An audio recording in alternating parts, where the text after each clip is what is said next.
Respected elders, educationists, dear teachers, and dear students, welcome. In this class, we are going to see the five couplets from 216 to 220 under the chapter 22, having the head benevolence. See, see, what are the importance of benevolence that Sage Waldman stresses here? Why should have benevolence? Come, let us see them.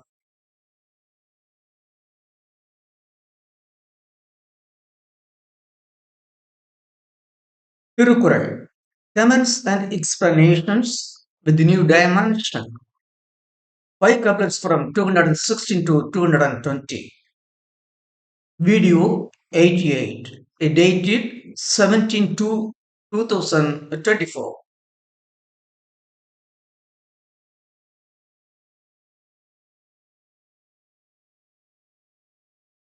Couplet 216. Well, reaching man of benevolence and merits is as a tree at the midst of a town, ripening lot of fruits. Again, well, reaching man of benevolence and merits is as a tree at the midst of a town, ripening lot of fruits. What is the message in this couplet? That is, the riches reaching a philanthropist are like the fruits of a tree at the center of a town, at the center of your village. Again, the riches in the hands of a philanthropist are like the fruits of a tree at the center of the village. That is, as the fruits in the village tree, the fruits in the village tree are useful to all, for all human beings and for all living beings. Their worth in the hands of a benevolence, in the hands of a philanthropist, would be useful for all. Again, as the fruits of a village tree are useful for all, the riches in the hands of a philanthropist would be helpful for all. Content. The riches visiting a benevolent man are the fruits of a tree of a town. That is the riches visiting a benevolent man. That is the riches in the hands of a benevolent are the fruits of a tree of a town. The riches, yes, the riches reaching a benevolent man. That is the riches in the hands of a benevolent man, or like the fruits of a tree, or like the trees of fruits of a tree, which is at the center of which belongs to the village. Explanation: the riches that visit a philanthropist are as the fruits of a tree standing at the center of a town. The riches that visit a philanthropist are as the fruits of a tree standing at the center of a town. That is, if a fruitful tree standing at the center of a town and belonging to it ripens lot of fruits, they will be useful and helpful to all people and animals.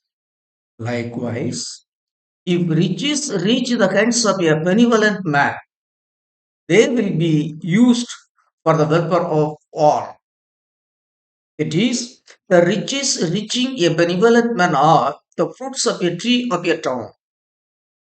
Here, philanthropist has been personified as a fruitful tree, and his riches have been personified as the fruits of the tree.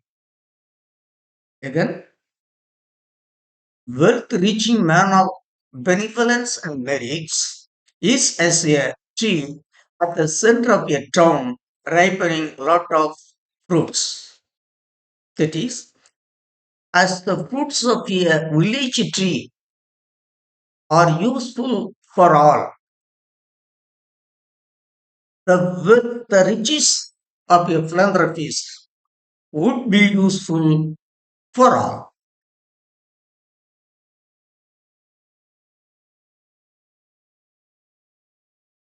Couplet 217. As all parts of a medicated tree are useful as medicine, the riches of a benevolent man for poor are medicine. Again, as all parts of a medicated tree are useful as medicine, the riches of a benevolent man for poor are medicine. What is the message? That is, all parts of a medicated tree are useful as medicine. All parts of a medicated tree are useful as medicine. Like that, all riches of a philanthropist would be useful for all the poor. Would be useful for all the poor. Second, as all the parts of a medicated tree are useful as medicine, the riches of a philanthropist would be helpful as a medicine for all poor people who are suffering from the disease of poverty. Content. A philanthropist is a medicated tree. His riches are its parts. Explanation. All the parts, from root to tender leaf, of a medicated tree are useful as medicine. Likewise, all the riches of a philanthropist are useful as medicine to the poor, who are the real patients suffering from the disease poverty. That is, all the parts of a medicated tree are medicine for different kinds of diseases. All kinds of riches of a philanthropist would be the right medicine for the poor suffering from the disease poverty. It is, as all parts of a medicated tree are useful as medicine for different kinds of diseases, all kinds of riches of a philanthropist would be the right medicine for the poor who are suffering from the disease poverty, who are suffering from the disease from the disease poverty. It is poverty is a disease. That is, a philanthropist is a medicated tree. His riches are the parts of the tree. A philanthropist is a medicated tree. His riches are the parts of the tree. That is, a philanthropist is personified as a medicated tree. His riches are personified as all parts of that medicated tree. Okay? As all parts of a medicated tree are useful as medicine, the riches of a benevolent man for poor are medicine. It is content. As all parts of a medicated tree are useful as medicine, the wealth of a philanthropist would be helpful for the poor.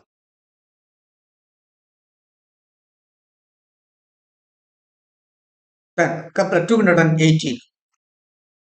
Philanthropists fail not to help the needy, even when riches fail to stand with them ready. A beautiful couplet. That is, philanthropists fail not to help the needy, even when riches fail to stand with them ready. It is, riches are not ready to be standing with the philanthropist. A philanthropist wouldn't fail to help the poor. It is, even though a, a philanthropist becomes poor, he won't fail to help the poor. So simply, even though a philanthropist becomes poor, he won't fail to help the poor. That is right. Philanthropists fail not to help the poor, even when riches fail to stand with them ready. It is, even though riches depart from him and make him poor, the philanthropist won't fail to help the poor, won't hesitate to help the poor. He would be extending his maximum help to the needy.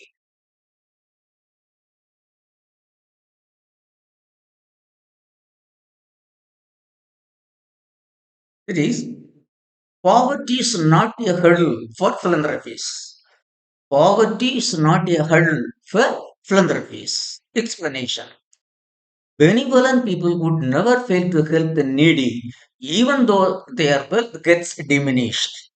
That is, even though philanthropist wealth declines to the bottom, even though philanthropist wealth declines to the bottom, they won't bow to their poverty and stop helping the needy. They won't bow to their poverty and not stop.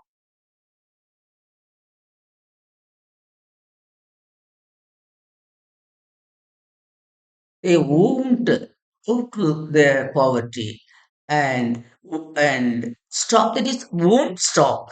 They won't go to their poverty and won't stop helping the needy. That is, for philanthropist, poverty is not a hurdle. For philanthropist, poverty is not a hurdle. Again, even though philanthropist wealth declines to the bottom, they won't bow to their poverty and stop helping the needy. That is, poverty is not a hurdle for philanthropists. Again, philanthropists fail not to help the needy even when riches fail to stand with them ready. That is, even though philanthropist, a philanthropist becomes poor, he won't fail to help the poor.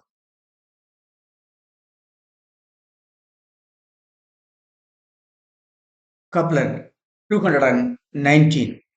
The philanthropist becomes poor when he feels for his inability to help the poor. What's the message? It is, when a philanthropist becomes poor, The answer for that is when a philanthropist feels that he is unable to help the poor,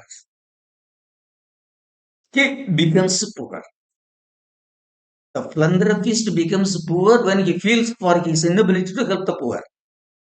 When a philanthropist becomes poor, when a philanthropist feels he is unable to help the poor, he himself, he himself becomes the poor. That is, the feeling of the philanthropist is his poverty. That is, his feeling of his inability to help the poor. His feeling of his inability to help the poor is his poverty. Okay? Continue. The poverty that worries the philanthropist is the feeling of his inability to help the poor. The poverty that worries the philanthropist is the feeling of his inability to help the poor. Explanation. The real poverty of the philanthropist, of the benevolent man is his feeling of his inability to help the poor. The real poverty of the benevolent man is his feeling of his inability to help the poor. That is, when the philanthropist feels that he is unable to help the poor, he becomes poor. That is, the poverty that worries the philanthropist is the feeling of his inability to help the poor. Okay? Again, the philanthropist becomes poor when he feels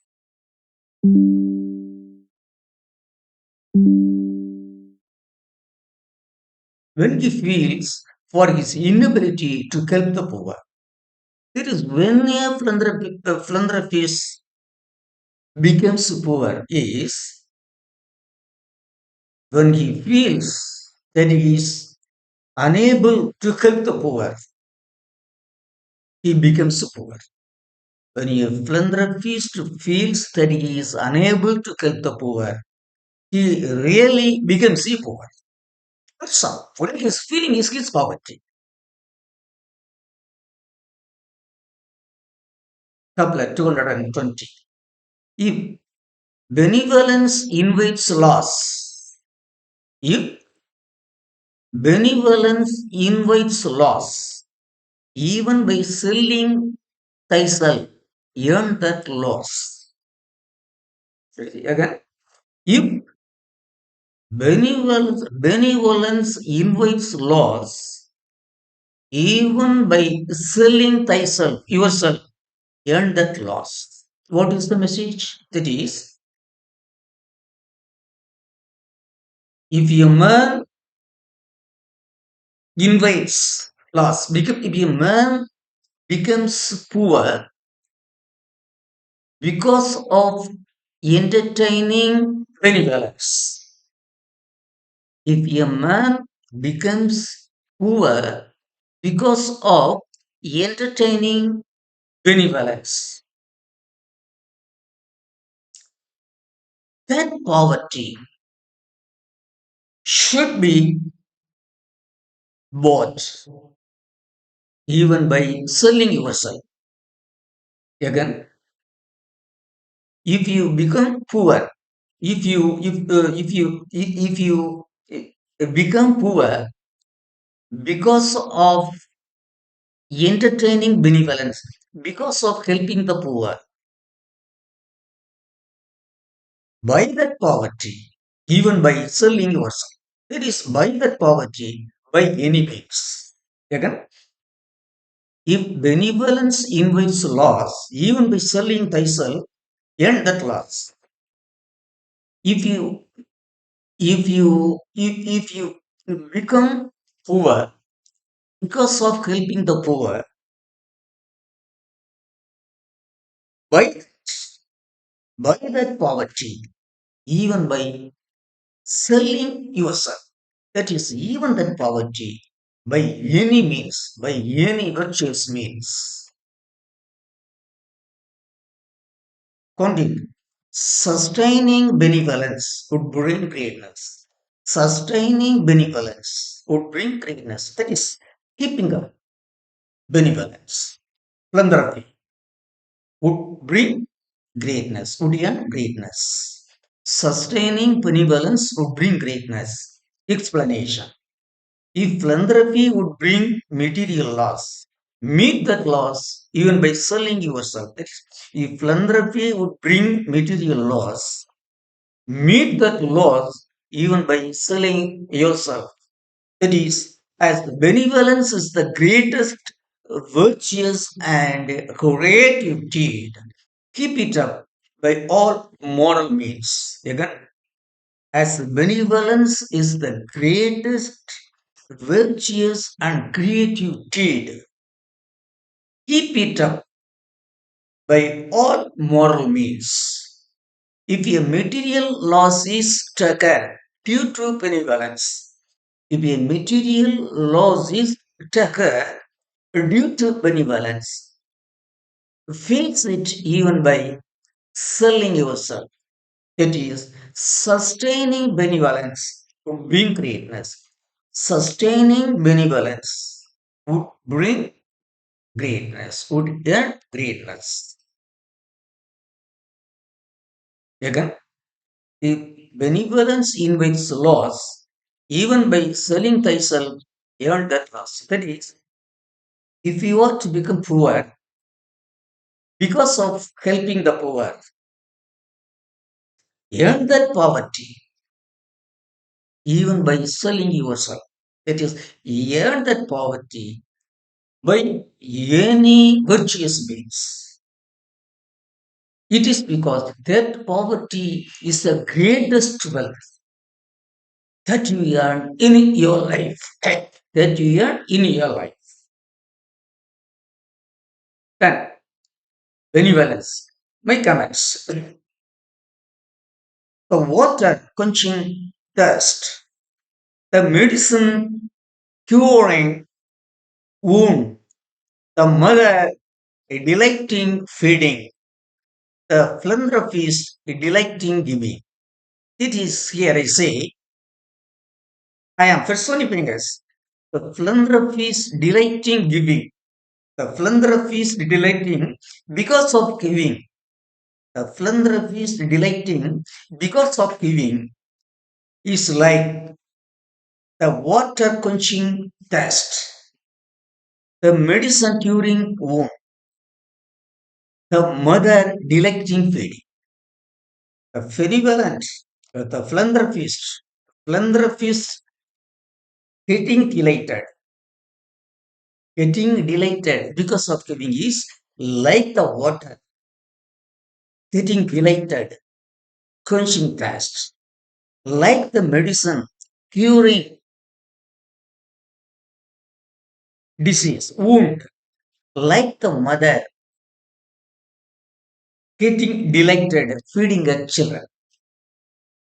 Then the rain delecting pouring, the tree delecting producing, the mother delecting adoring, the philanthropist delecting giving. That is, the delight that the philanthropist gets because of giving, the delight the philanthropist gets because of giving is like that.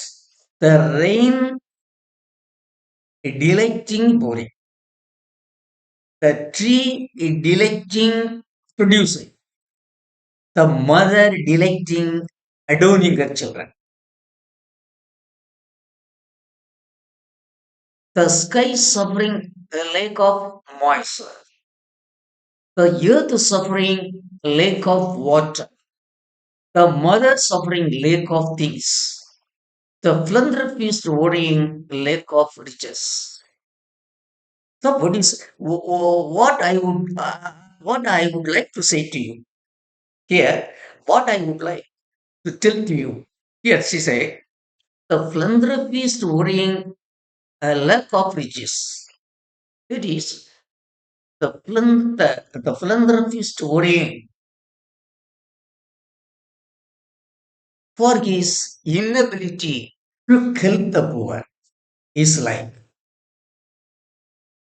that is the philanthropist worrying for his inability to help the poor is like that. The sky is suffering lack of moisture. The sky is suffering lack of moisture. That is, there is not enough of moisture in the sky to convert it into water. There is not enough of moisture in the air, in the sky, in the air, to make it to porous water. For that, the sky suffer. That is the suffering of the sky. The earth is suffering lack of water. That is, it is the duty of the earth to keep alive, to keep alive the plants standing on it. The duty of the earth is keeping alive the plants standing on it. When there is no enough of water in the earth, it would suffer.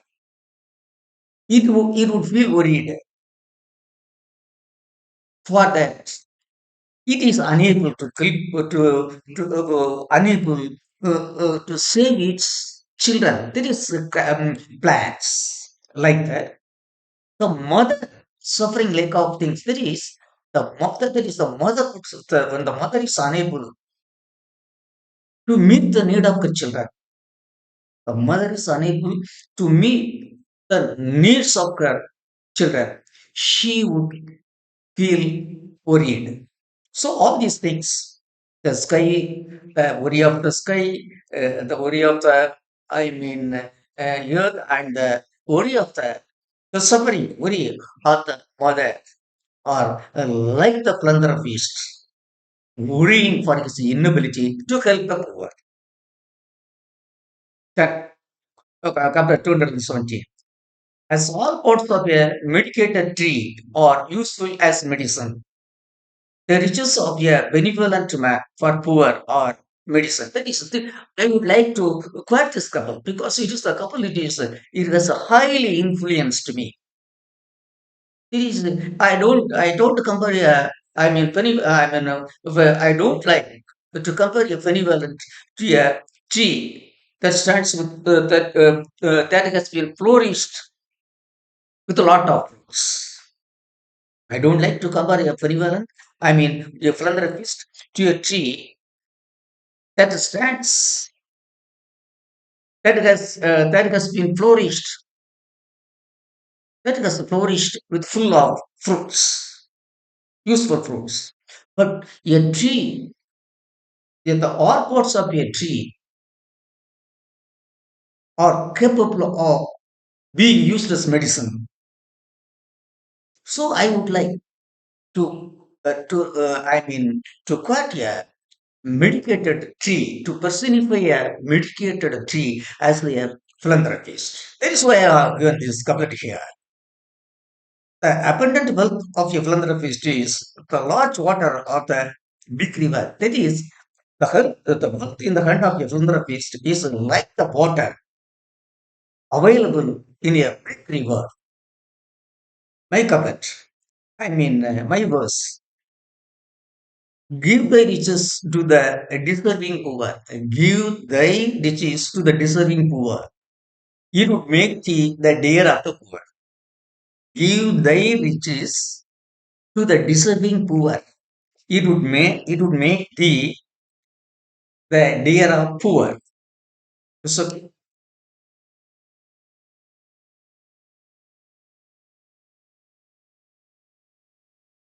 respected elders, educationists, and the teachers and dear students. Thus, we have seen the five couplets. As the yeah, the five couplets are fully pregnant with wonderful messages of benevolence. That's the best. You see, for what you are aiming, both physically and mentally. See, the earnings that we get, but are not merely for our own usage only. So we have to check Homo earnings, we have to take the part of it for us. The remaining, the rest of our earning minus our needs should be given to the poor who are unable to earn their needs both physically and mentally. They are unable to earn their needs both physically and mentally. For such people, we should, as far as myself is concerned, as I am enjoying the policy that is begging is a sin. Begging is a sin, and encouraging begging is a worse sin. Begging is a sin, and encouraging begging is a worse sin. We should not beg, and also we should not encourage begging. But there are people, millions and millions of people in the world who are unable even to see the world. They are all sightless, and they are having poor physical strength,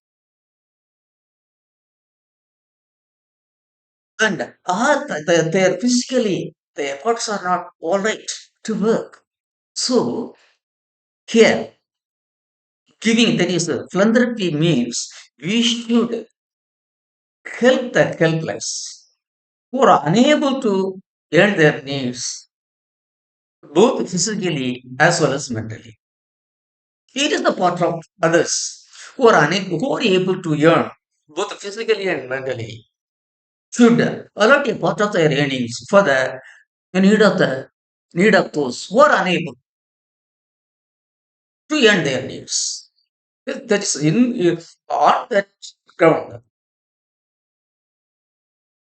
I am encouraging, entertaining philanthropy, but not. If a man who is capable of earning physically and mentally, it is a sin to help him. Such people should not be entertained for beggary. So, at elders, yes, I mean, respected elders, educationists, and dear teachers, dear students. So far, I have spoken. What I feel, what is my policy, what is my concept of giving, what is my concept of benevolence?